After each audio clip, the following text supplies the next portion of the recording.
देखा जाए तो पूरे राजस्थान में रिसर्जेंट राजस्थान का माहौल है। उद्यमियों को लाने के लिए सरकार पूरी तैयारी में भी नजर आती है, लेकिन इसी तस्वीर का दूसरा पहलू कुछ और ही बयां कर रहा है। जी हां, जालोर जिले के लाइफलाइन और देश विदेश में उसके मानचित्र पर अपनी पहचान दिलाने वाली ग्रेनाइट उद्योग की बात करें तो हैरान कर देने वाला सच ये है कि ये उद्योग टुकड़े टुकड़े से जुड़ा जरूर, लेकिन 1000 करोड़ का उद्यम खड़ा कर दिया और आज यही इंडस्ट्री सरकार की उपेक्षा के कई दंश झेल रही है। एक रिपोर्ट देखिए।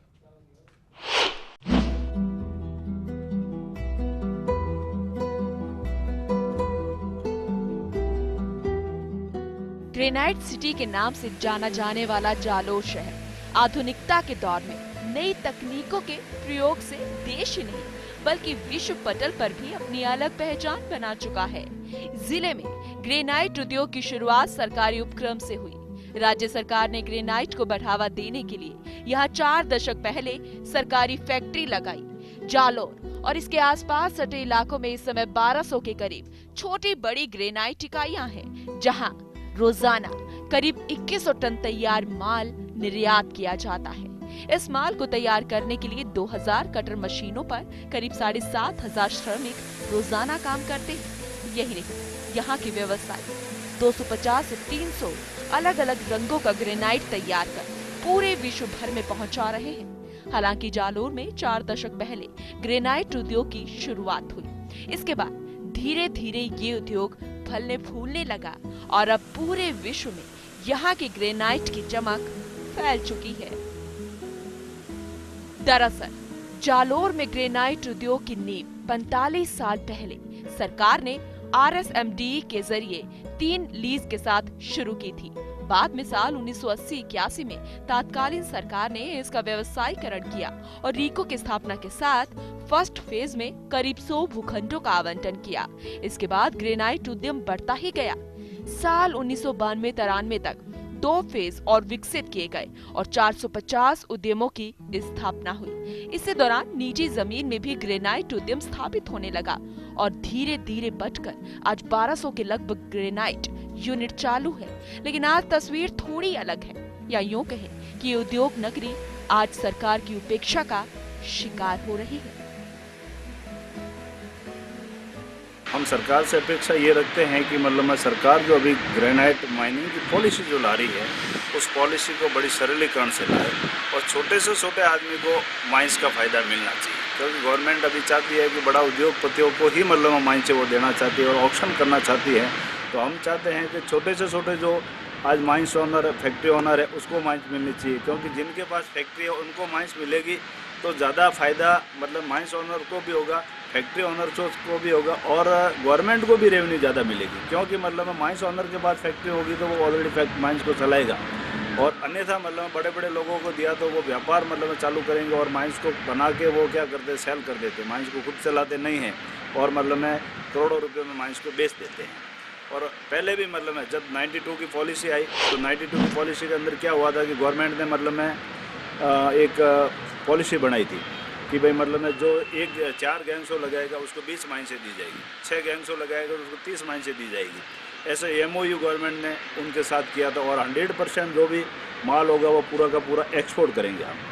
तो लोगों ने फाइल तो बना दी, माइन से भी 20-20 माइन से हड़प ली और उसके बाद में आज तक उन्होंने गैंग्सों तो छोड़ के कटर यूनिट तक भी नहीं लगे और गवर्नमेंट के साथ 420 उन्होंने की है। तो मैं तो कहता हूँ कि ऐसे लोगों के साथ भी मतलब मैं सरासर मतलब इनकी माइन से कैंसिल कर देनी चाहिए और आज तक जो इन्होंने जो माइन से चले उस माइन से करोड़ों की पेनल्टी निकाल देनी चाहिए। पूरे राज्य में रिसर्जेंट का माहौल है। सरकार बाहर से उद्यमियों को लाने के लिए बेचैनी है, पर इस तस्वीर का दूसरा पहलू कुछ और ही बयां कर रहा है। जिले की लाइफलाइन कही जाने वाली और देश विदेश में जालोर को पहचान दिलाने वाली ग्रेनाइट उद्योग वर्तमान में सरकार की उपेक्षाओं का शिकार है। सरकार के लिए राजस्व बढ़ाने वाले उद्योगों की उपेक्षा करना वाकई सवाल तो खड़े करता है। वहीं नई पॉलिसी लाने की बात करना यहाँ के कर्मचारियों की चिंताएं और बढ़ा रहा है। वजह जानना भी बेहद जरूरी है कि आखिर क्यों सरकार की ओर से इस विशाल उद्योग को बढ़ावा देने की दिशा में कोई सार्थक प्रयास नहीं किए जा रहे। टैक्स के नाम पर साल दर साल उद्यमियों को नए नए झमेलों में फंसाया जरूर जा रहा है। बढ़ते टैक्स और सुविधाओं की कमी के कारण पूरा ग्रेनाइट उद्योग बदहाली के कगार पर आ गया है। मूलभूत सुविधाएं भी अब ना के ही बराबर है। सड़कें टूटी हैं, रीको में कार्मिकों का आकार सिमट गया है। ऐसे में पूरा ग्रेनाइट व्यवसाय उद्यमियों के दम पर ही चल रहा है। तो जिले की तस्वीर बदलने वाली, सरकार को कई करोड़ों का राजस्व देने वाली ग्रेनाइट उद्योग की परेशानियों से सरकार आखिर बेखबर क्यों है? वहीं जालोर विधायक इस मामले को गंभीरता से ले रही है और मुद्दों को विधानसभा में उठाने की बात भी कर रही है। हमारे यहाँ पे अभी मंत्री जी का दौरा भी हुआ है। खान मंत्री जी यहाँ खुद आए हुए हैं और हमने सबने बात रखी है ग्रेनाइट में कि जो भी रिको में हमारे प्रॉब्लम आ रही है, डंपिंग यार्ड की, इंपोर्ट एक्सपोर्ट की हमारे सुविधा नहीं, और जैसे कि टैक्स भी बढ़ता जा रहा है इसमें, तो ग्रेनाइट को कहीं ना कहीं नुकसान हो रहा है। और इसके लिए मैंने क्वेश्चन भी तैयार किए हैं। अभी विधानसभा में मुद्दा भी उठाऊंगी और मुख्यमंत्री जी को और मंत्री जी को, खान मंत्रालय को मैं अवगत कराऊंगी। मुद्दा कब उठाया जाता है और क्या निर्णय लिए जाते हैं, ये तो देखने वाली बात होगी। चलिए अब जरा ग्राफिक्स के जरिए ये बता देते हैं कि सरकार को इस उद्योगों से कितना फायदा मिल रहा है। और थोड़ा ध्यान और दिया जाए तो घरेलू स्तर पर ही बेरोजगारी की समस्या को दूर किया जा सकता है। वर्तमान में लगभग 1200 यूनिट चालू हैं और प्रति यूनिट 1 से 2 करोड़ के बीच यानी 1 से 2,000 करोड़ रुपए की लागत आती है। प्रति यूनिट औसत 20 व्यक्तियों को रोजगार मिलता है, यानी 20,000 परिवारों को प्रत्यक्ष रोजगार मिल रहा है। करीब 10,000 ट्रांसपोर्ट और अन्य को अप्रत्यक्ष रोजगार मिलता है। व्यवसाय में लगे ट्रक, ट्रैक्टर और डंपर करीब 2500 से ज्यादा परिवारों को अप्रत्यक्ष रोजगार मिल रहा है। सरकार की आय 20 करोड़ से ज्यादा है। माइनिंग रॉयल्टी और 30 करोड़ से ज्यादा का सेल टैक्स और 10 करोड़ प्रोडक्शन और ट्रांसपोर्ट टैक्स से राजस्व बढ़ रहा है। मूलभूत सुविधाओं में सुधार कर रीको के क्षेत्र को अगर बढ़ाया जाए और चौथा फेज शुरू कर दिया जाए तो रोजगार को बढ़ावा मिलेगा, साथ ही सरकार का खजाना भी बढ़ेगा। ऐसे में सवाल उठता है कि क्या रिसर्जेंट राजस्थान सिर्फ दिखावा भर है? क्या सिर्फ कागजों में या सेमिनार आयोजित करके तरक्की पाई जा सकती है? सरकार बाहर के उद्यमियों को राज्य में बुलाने के लिए जितना खर्चा कर रही है, यदि उतना ही खर्चा कर राज्यों में पहले से स्थापित उद्योगों पर कर लिया जाए तो जिले के साथ ही प्रदेश की भी काया पलट की जा सकती है। धरातल पर विकास के कदम दिखे तो शायद ग्रेनाइट उद्यम को पंख लग सकते हैं। सरकार अब इस बेशकीमती पत्थर पर पत्थर दिल से कब नरम दिल होती है, ये इंतजार अब कब खत्म होता है, इसका इंतजार किया जा रहा है। 20 से 25,000 परिवारों को रोजी रोटी उपलब्ध कराने वाला और करोड़ों रुपया राजस्व के रूप में सरकार के देने वाले ग्रेनाइट उद्योग की परेशानियों से सरकार बेखबर है। ऐसे में सवाल उठता है कि रिसर्जेंट राजस्थान जैसे कार्यक्रम क्या दिखावा भर है? पहले से स्थापित उद्योगों की ओर सरकार का ध्यान क्यों नहीं जाता? Mangilal Gehlot, first India news, Jalore. Jalore से हमारे साथ हमारे संवाददाता मांगीलाल जुड़ गए हैं, उनसे ज्यादा जानकारी ले लेते हैं। मांगीलाल, ये जो समस्याएं अपनी रख रहे हैं उद्यमी, कितनी जायज यहाँ पर नजर आती है? जी पूनम, मैं बताना चाहूंगा कि ये जो ग्रेनाइट एसोसिएशन जो समस्या सरकार के सामने रखता है वो बिल्कुल वाजिब है, क्योंकि सरकार साल दर साल इनको टैक्स के जो बढ़ा रही है और टैक्स बढ़ने से इनका जो मुनाफा है वो कम हो रहा है, जिसके कारण उद्यमियों में एक तरह से सरकार से मांग भी की थी इन्होंने कि टैक्स में हमें छूट दी जाए, और ग्रेनाइट एसोसिएशन की तरफ से उनका प्रतिनिधि मंडल जाके सरकार से मिलके भी आया है कि उनको टैक्स के रूप में किस तरह इन्हें रिलीफ मिले जिससे कि इस उद्योग को पंख मिले। लेकिन अभी तक ऐसा जैसा ग्रेनाइट उद्योग चाहता है वैसा बिल्कुल मांगीलाल, आपको मैं यहाँ पर रोकना चाहूंगी, आप बने रहिए, क्योंकि खुद यहाँ पर हमारे साथ लाल सिंह जी जुड़ गए हैं जो कि ग्रेनाइट एसोसिएशन के अध्यक्ष हैं। उनसे बातचीत कर लेते हैं। लाल सिंह जी, स्वागत है आपका फर्स्ट इंडिया में। जी जी जी। लाल सिंह जी, जो आपकी समस्याएं हैं आखिर वो है क्या मांगे क्या है आपकी सरकार से, जानना चाहेंगे? हमारी सरकार की तरफ से ये मांगे था, पहले क्या सरकार जो टैक्स मतलब मैं पर स्क्वायर फीट पे 1 रुपया टैक्स था, अभी गवर्नमेंट ने हमारा पर स्क्वायर फीट 3.25 रुपया कर दिया जी, यानी कि मतलब 3 गुना टैक्स बढ़ा दिया। इसी प्रकार गवर्नमेंट टैक्स बढ़ाती रही तो आगे मतलब बिजनेस करना हमारे लिए बहुत मुश्किल हो जाएगा जी। ये क्या सिर्फ यही मुख्य समस्या, इसके अलावा कोई और मांग नहीं है आपकी? और भी बहुत सारी हैं, जैसे मान लो कि हमारी इंडस्ट्री स्थापित हो गई है 30 साल हो गई है, जी। और 30 साल में आज तक गवर्नमेंट ने कोई जमीन हमारे डंपिंग यार्ड के लिए अलॉटमेंट नहीं किया।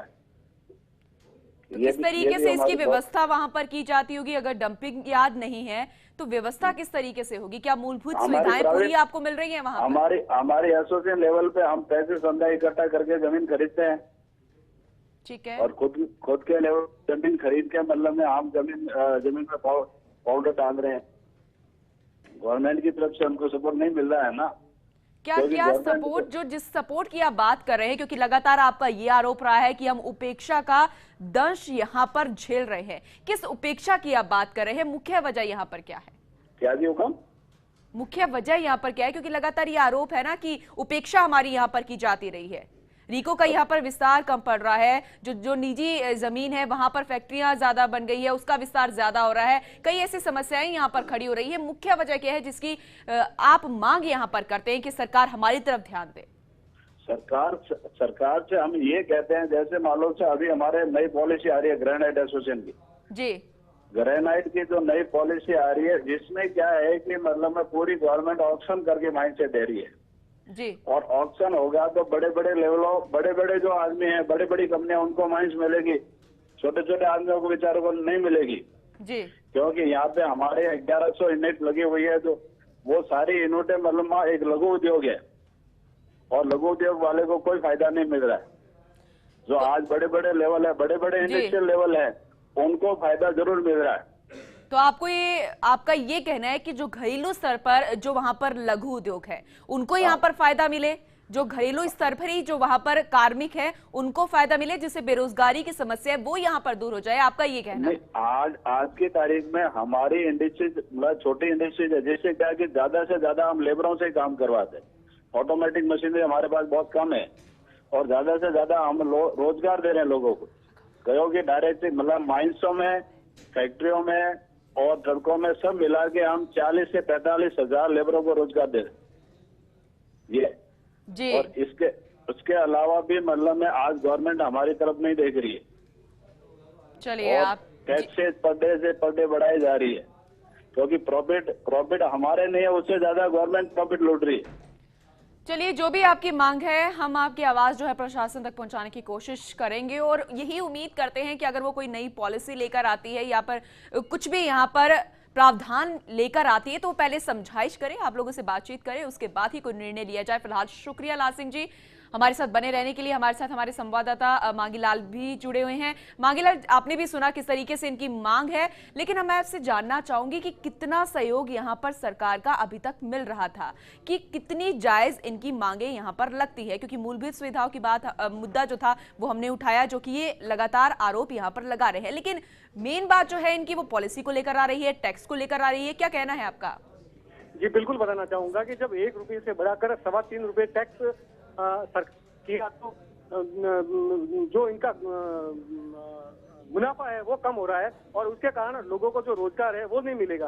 दूसरी बात, इनके रिको की जो मूलभूत सुविधा है, जैसे जमीन डंपिंग यार्ड की, वो उनके पास में नहीं है, जिससे कि इनके ग्रेनाइट एसोसिएशन वो स्लरी का जो निस्तारण कर सके।